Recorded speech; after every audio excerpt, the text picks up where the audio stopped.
Kuantum nədir?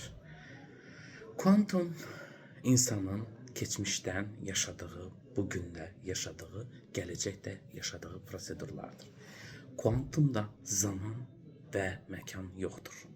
Yəni hər şey bugündə, bu anda, bu dəqiqədə baş verir. Yəni keçmiş, gələcək və bugün eyni anda yaşanır. Buna kuantumun zərrəciklərinin birləşimi gedir.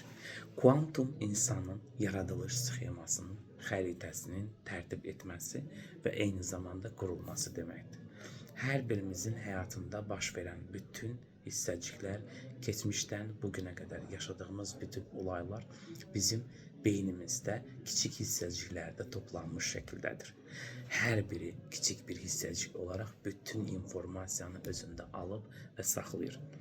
Deməli, biz travmaları, keçdiyimiz yolları və həyatımızda baş verən bütün olaylardakı hadisələri yenidən yazıb, yenidən proqramlaşdırıb, keçmişi tamamilə beynimizdən, şuurumuzdan silib ata bilərik. Gəlin kuantumun dərinliklərinə enək və hər birimiz keçmişdə yaşadığımız, unutmaq istədiyimiz bütün hadisələri unudaq.